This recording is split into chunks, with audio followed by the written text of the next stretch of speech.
Hey guys, I'm not really anybody, but I guess kind of a conspiracy theorist. And this whole Vegas thing has drawn me in.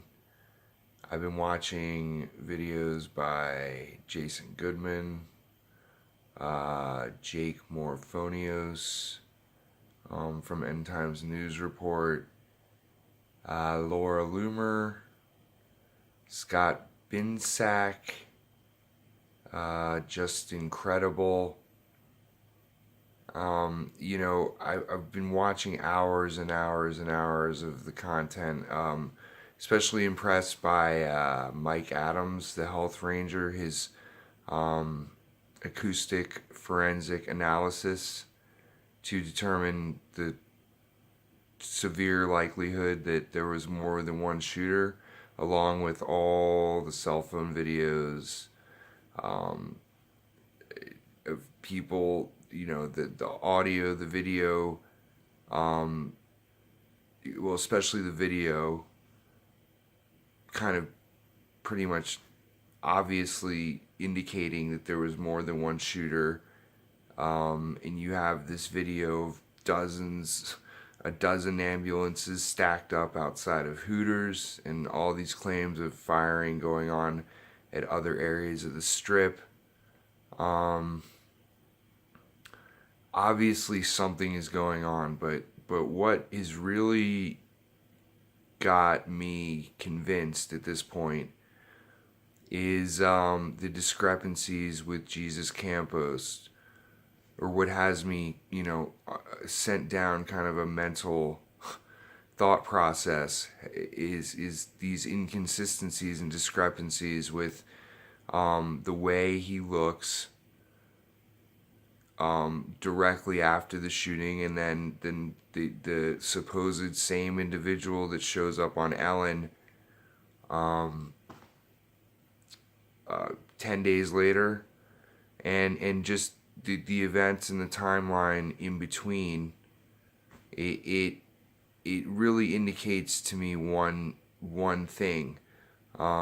If you look at the skinny guy with glasses, with the suit, the guy who received the award, and the pictures were taken from, theoretically, if they weren't doctored, from that night when he received an award a couple days after the shooting, and then he disappears.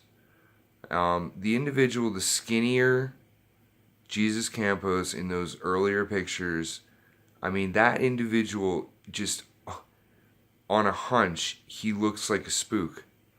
He actually looks like a psychopath to me. He's got a really blank stare in his eyes. And then he's supposedly in the location. The timeline's messed up. Did he get shot before the shooting started? Did he get shot after the shooting started? Did he even get shot? Not much is on Campos information-wise about a career as a security guard or anything really before he becomes a security guard at Mandalay Bay. He disappears.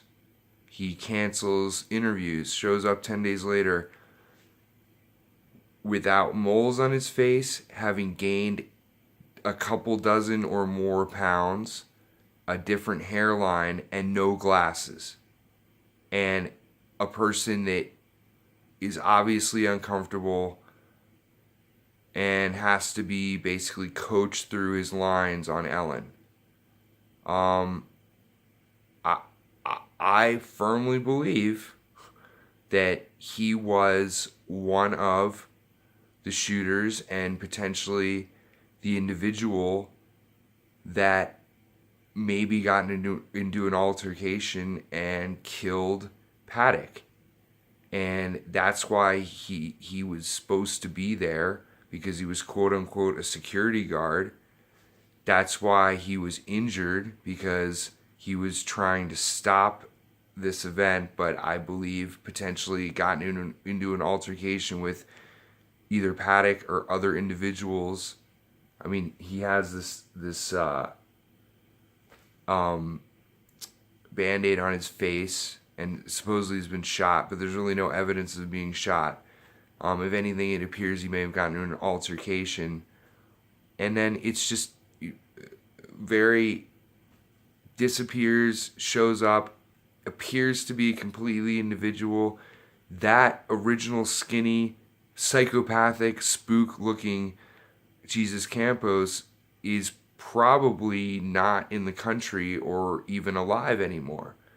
And then there are other individuals that say that he looks like a shooter from another incident a few years back. I don't remember specifically which one, but there's some people saying that he looks like another shooting suspect from another shooting incident in this country. So I think if you just take a step back and look at the indiscrepancies with the timeline, his appearance, and overall what's going on, I firmly believe he was one of, if not the only, or one of the multiple shooters. And that skinny, glass bespectacled individual is gone forever, to be replaced by someone who looked like him to tell a story that is most likely completely fabricated, and the evidence is kind of in the holes of the timeline. So, no one's really talking about this. I've seen like one or two videos. I just had to make this video. Like, I think it's a viable theory, and I want to know what everyone thinks. So leave comments and tell me what you think. Thanks for watching, and we need to keep pursuing the truth, because mainstream media certainly is not. Thanks for watching.